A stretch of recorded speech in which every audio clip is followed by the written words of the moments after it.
morning. Thank you for waiting. I'm Dan Thomas. I'm the Communications Director and the spokesperson for the President of the General Assembly. Thank you for attending this media stakeout following today's informal dialogue of the General Assembly. Please allow me to introduce His Excellency Igor Lukšić, Deputy Prime Minister and Foreign Minister of his country, Montenegro, which has nominated him as a candidate for the position of the next Secretary General of the United Nations. Sir, the floor is yours. Well, thank you very much, ladies and gentlemen. Good day to you all. It's been really a great privilege to be the icebreaker, to open this whole series of informal dialogues with the candidates for the position of Secretary General. I have to say that I like the event. I hope it was as interactive as it was expected to be. I also like the opportunity of responding to some of the questions from the civil sector, from young people who also watch, and just to see how this whole thing will evolve and where UN should go. And I'll be also very happy to respond to some of your questions, should you have any. Evelyn.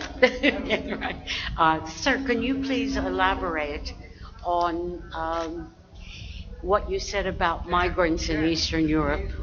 What I said about? Migrants in Eastern Europe, considering what just happened in Macedonia. All along it's been very, sad set of events.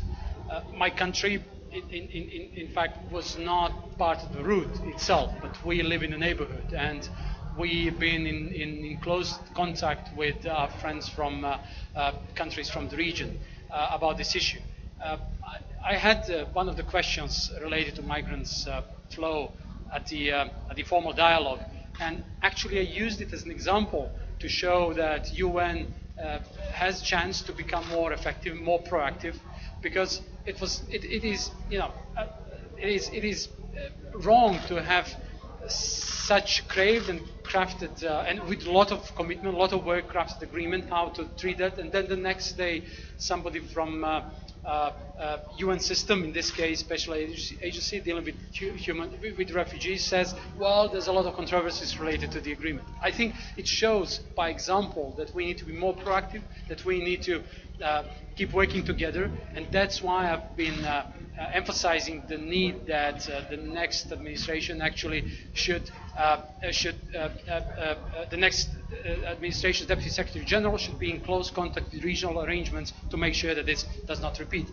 And in principle, with the problem of migrants, of the refugees crisis, is obviously an aftermath of the inability of the international community to be quick in solving some of the hotspots. In this case, it's Syria, but it's also people who come from other parts of the world.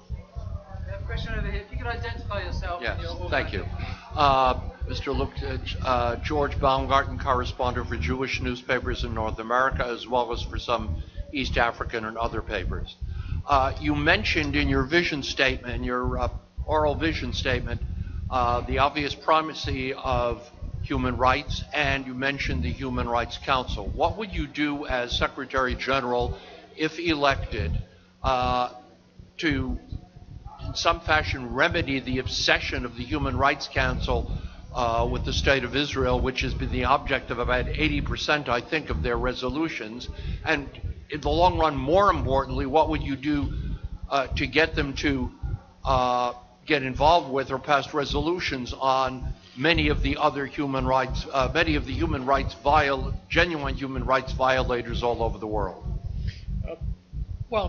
Let's be fair, in terms of the Human Rights Council, every country is scrutinized. I mean, Montenegro, when they received dozens of recommendations, and we are trying through our national human rights institutions to make use of it, to implement them in our system, to make sure that we little by little reach all the standards in that field.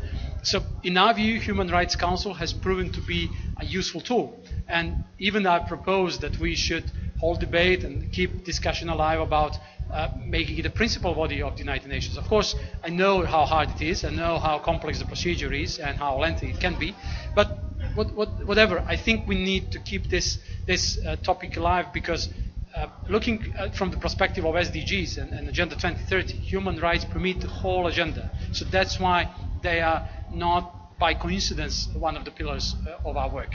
In case of Israel, I think, and the best way forward is the international community's committed and renewed efforts to come to a sustainable solution that will make both parties comfortable, and that's the only way to make it sustainable in the long run. That's what I believe.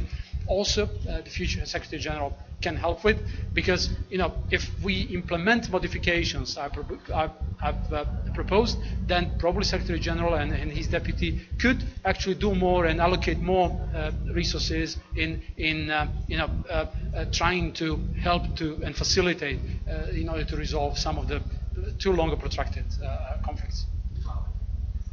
Yes, thank you, Majid Ghali, Rudao Media Network. I want to ask you about your approach of solving the refugee crisis in the Middle East, especially because of the war in Syria and what's going on in Iraq in terms of war of ISIS. What would you do differently in dealing with this issue? Especially, we have millions of refugees scattered in the neighboring countries, Lebanon, Jordan, Kurdish region of Iraq, and a very bad economic and burden on this government. What would you do differently regarding this imminent crisis that's going on?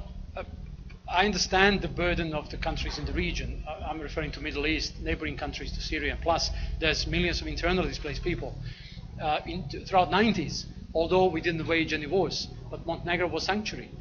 Tens of thousands of people came to Montenegro, which is a lot, because at some point in time, 20% of our population, we're a small country, 20% of our population were internally displaced people. So I fully understand the burden countries like Jordan or Lebanon face, and they need to be supported. It's difficult now. It's not easy, given the state of affairs, to just come out with a panacea. It's simply impossible. The point is that we need to learn lessons from the situations and these sort of examples, and that is why we need to put more emphasis on mediation and prevention and early warning. We speak about it a lot. In the past 3 decades, we have spoken a lot about prevention and early warning, but not much has happened in the meantime. That's why we need to. That's why my vision is about extending partnerships and better coordination, because UN cannot do on its own everything in this world. That's why we need to work together with League of Arab States, for example. We need to approach some other regional organizations in other cases, and so on, to build adequate momentum. And additionally, of course, more efforts should be invested in resolving politically this matter, because I've also spoken about putting primacy on political solutions, which is always easier to say than to do, but that's the only way forward.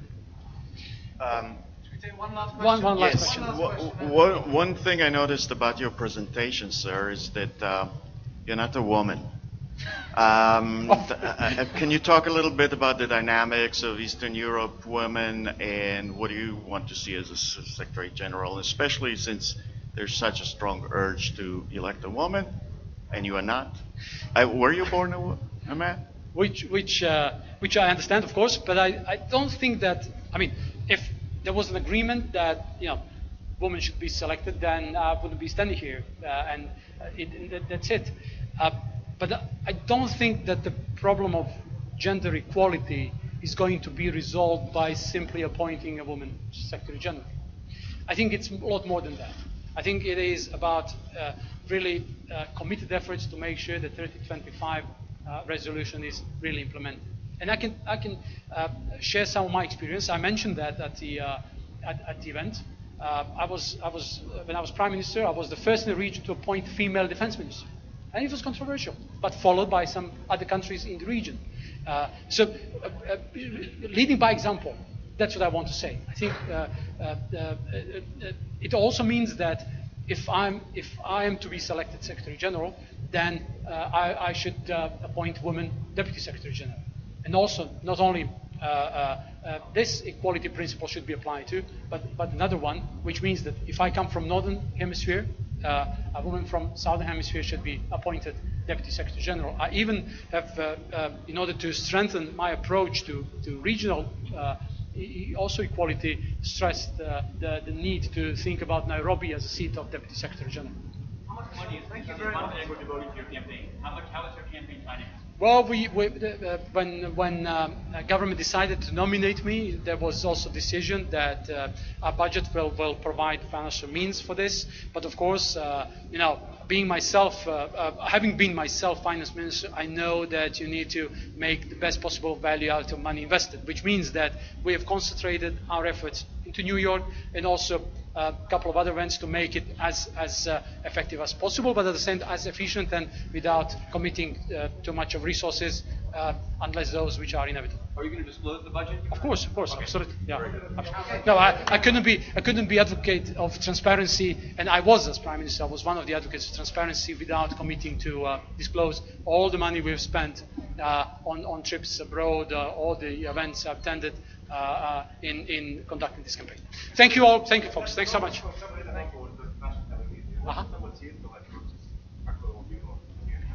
Okay, dakle, zaista mi je bila velika privilegija i čast da danas učestvujem na neformalnom dijalogu kao prvi od kandidata koji su imali prilike da prezentiraju svoju viziju i da odgovaraju na brojna pitanja koja se ticala agende Ujedinjenih nacija, kako one koje se tiču održivog razvoja, tako i ljudskih prava i naravno mira i bezbjednosti, imajući u vidu da su to centralna pitanja onoga čime se bavimo ili čime ćemo se u budućnosti baviti, u potrebi takođe da ujačamo sistem Ujedinjenih nacija ili ga prilagodimo tom novom vremenu, u smislu da ta vizija podrazumijeva širenje partnerstava, jačanje partnerstava, ne samo sa unutar javnog sektora, već i sa civilnim sektorom i sa privatnim sektorom, kako bi se mobilisali resursi i znanja da implementiramo ono što je naša agenda. Znači, nije u pitanju izmišljenje nove agende, mislim da je 2015. fenomenalan posao urađen, već je sada na sceni kako se najbolje organizovati i implementirati. Dobro, poznajem Vuka Jeremića, ako se odluči ako bude odlučeno da bude kandidat, vjerujem da će on doprinijeti ovom procesu. Hvala. Okay, thanks very much. Thank you so much. Thank you.